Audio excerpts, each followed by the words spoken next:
বেশ কয়েকজনের মৃত্যু হয়েছিল 1 বছর আগে যখন ভয়াবহ এই বিপর্যয় হয়ে যায়। তারপর একাধিক বাড়ির খবর সামনে আসে যেগুলি হেলে পড়েছিল।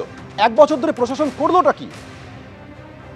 দেখো, তুমি দেখেছো যে সম্প্রতি সেটি হচ্ছে বাঘাযতীন হোক বা গতকালকে দেখেছো ইন্টালি বা বেলঘরিয়া, সেই সমস্ত জায়গায় একাধিক জায়গায় বাড়ি হেলে পড়ার মতো ঘটনা ঘটছে। কিন্তু এটা তো প্রথম ঘটনা নয়, একেবারে গার্ডেন রিচ সেটা দেখিয়েছিল যে 2024 সালের মার্চ মাসে গার্ডেন রিচ দেখিয়েছিল। সেখানে কিন্তু একটা নির্মীয়মান বহুতল ভেঙে পড়ে প্রায় অনেকের মৃত্যুর মতো ঘটনাটি ঘটে। নির্মীয়মান বহুতল, তার পরবর্তীতে সেই এলাকার একাধিক বাড়ির ছবি সামনে এসেছিল, যেখানে দেখা যাচ্ছিল যে একটা বাড়ি অন্য বাড়ির গায়ে হেলে পড়ে রয়েছে, যেখানে দেখা যাচ্ছিল যে কারোর বাড়ি এমনভাবে হেলে পড়ে রয়েছে তার পাশের বাড়ির পিলার সেটা ভেঙে গিয়েছে। এর পরবর্তীকালে কিন্তু বছর বদলেছে, প্রায় 1 বছর হতে চললো, কিন্তু সেক্ষেত্রে কি অবস্থায় রয়েছে, অর্থাৎ যেমনটা দেখা গেছে ছবিতে, যে পরিস্থিতিতে গার্ডেন রিচ চত্বর বা গার্ডেন রিচ ছিল, বাড়িগুলো যে অবস্থায় ছিল সেটা কিন্তু একই রকমভাবে পড়ে রয়েছে, একই রকম অবস্থাতে রয়েছে।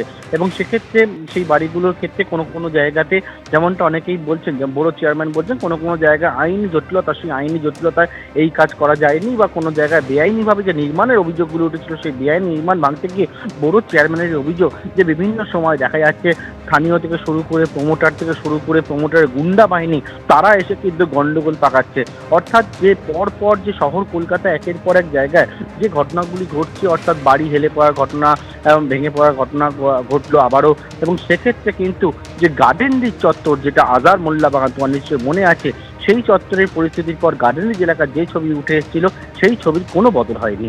সোমেন। পার্থপ্রতিম, ধন্যবাদ। বাড়ি হেলে পড়া মানেই সেটা সরকার বা পুরসভার সবাই দায়ী, এই থিওরিটা যেতে পারে না। কারণ অনেক বেসরকারি যারা রয়েছেন, প্রাইভেট যারা করছেন, তারা কি কোয়ালিটি, কি ভিত তৈরি করছেন, কি করছেন, সেইগুলো তো কি করে নজর রাখার, বাড়ির প্রত্যেকটা বাড়ির প্রত্যেকটি গর্তে কি কাজ হচ্ছে সেটা তো কোনো প্রশাসনের পক্ষে সেভাবে নজরদারি করাটা একটা অবাস্তব ব্যাপার। তো এখন সেই জায়গায় দাঁড়িয়ে নিশ্চয়ই প্রশাসন গোটা বিষয়টা যথেষ্ট গুরুত্ব দিয়ে দেখবে।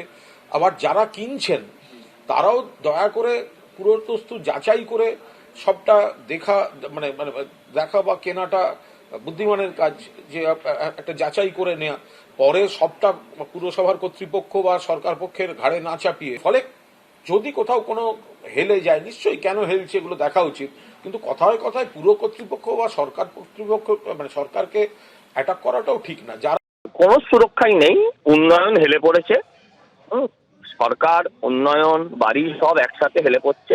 যে পুরসভার কাজই হচ্ছে কাটমানি, যে বাড়ির ভিত্তি হচ্ছে কাটমানি, যে বাড়ির ভিত্তি ইট বালি সিমেন্ট নয়, হ্যাঁ, যে বাড়ির ভিত্তি বৈধ কাগজপত্র নয়, যে বাড়ির সয়েল টেস্টিং হবে না, শুধু টাকার বিনিময়ে যে বাড়ি বড় হতে থাকবে, সে বাড়ি তো হেলে পড়বেই। একজন কাউন্সিলর 1 মাস হয়ে গেল, তিনি জীবিত না মৃত, কোথায় আছেন, কেমন আছেন আমরা কেউ জানি না। সেটা ওই বাড়ি কেন্দ্র করে। বাড়ি থেকে জুলুম করে টাকা আদায় করলে নিম্নমানের ইমারতি দ্রব্য দিয়েই তো বাড়ি তৈরি হচ্ছে। ওখানকার মেয়র দেখবেন এই বাড়িটার ভিত্তিটা কবে স্থাপন হয়েছিল, সিপিএম আমলে না তৃণমূলের আমলে, সেই সব নিয়ে উনি বলবেন। দেখুন, উনি বিজেপি করেন, এখন বিজেপিতে ওনাদের একটু সামনের সারিতে থাকতে হবে। পুরনো বিজেপি যারা, তাদেরকে পেছনের সারিতে থাকতে দিতে গেলে একটু উগ্রভাবে তো খেলতে হবে না।